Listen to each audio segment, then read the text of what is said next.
सिर्फ 4 दिन और 1 करोड़ फॉलोवर्स। क्या आपको सच में लगता है कि कॉकरोच जनता पार्टी नाम का ये पेज सिर्फ युवाओं का एक स्पॉन्टेनियस आंदोलन है? अगर आपको ऐसा लग रहा है, आप ऐसा सोच रहे हैं, तो आप इस सदी के सबसे बड़े डिजिटल प्रोपेगेंडा का शिकार हो चुके हैं। जिस कॉकरोच पार्टी को देश का जेनजी एक कूल मीम ट्रेंड समझकर फॉलो कर रहा है, उसके पीछे की क्रोनोलॉजी बेहद खतरनाक है।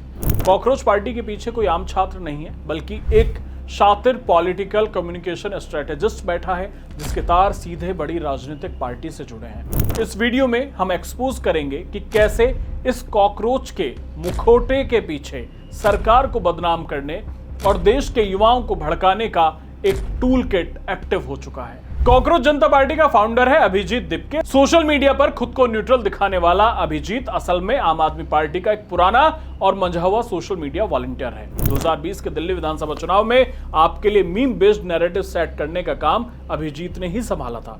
संयोग कहें या प्रयोग, पार्टी लॉन्च होती है 16 मई को और अगले ही दिन विपक्ष के बड़े बड़े नेता महुआ मोइत्रा से लेकर मनीष सिसोदिया तक इस पेज को प्रमोट करने लगते हैं। सिसोदिया बाकायदा वीडियो बनाकर इसका समर्थन करते हैं। अब आप खुद सोचिए, क्या देश के बड़े नेताओं के पास इतना फालतू समय है कि वो किसी रैंडम मीम पेज को ऑफिशियल सपोर्ट देने लगे, या फिर स्क्रिप्ट पहले से ही तैयार थी?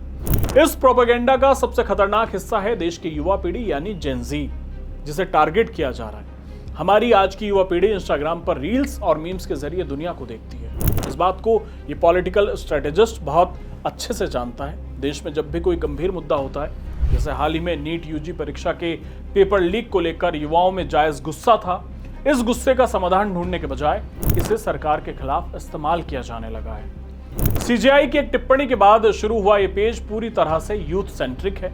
युवाओं को लग रहा है कि पेज पर उनके हक की बात हो रही है, लेकिन असल में मीम्स की आड़ में उनके दिमाग में एंटी गवर्नमेंट और एंटी सिस्टम का जहर घोला जा रहा है।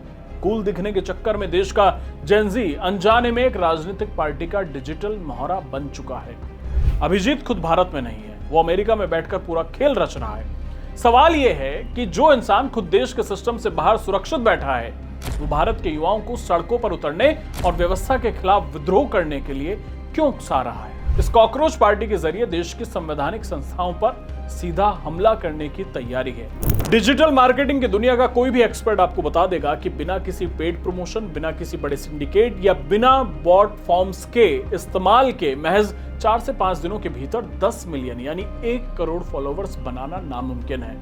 इसके पीछे एक भारी भरकम फंडिंग और पीआर मशीनरी काम कर रही है। कॉकरोच जनता पार्टी के साथ साथ अभिजीत दिपके के पुराने पोस्ट भी वायरल हो रहे हैं, जहां वो कश्मीर को लेकर विवादित टिप्पणी कर रहा था, एनआरसी और सीए के विरोध करने वालों के समर्थन में था।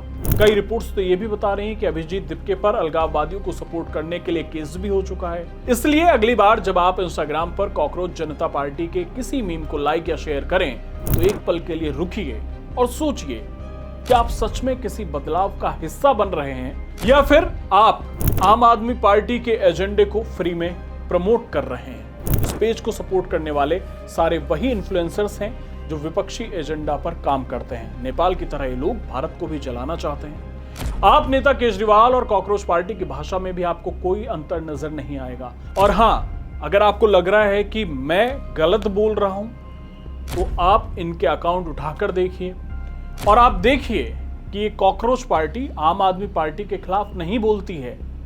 तो क्या ये पंजाब इलेक्शन से पहले आपकी कोई साजिश तो नहीं? सोचिएगा जरूर। धन्यवाद।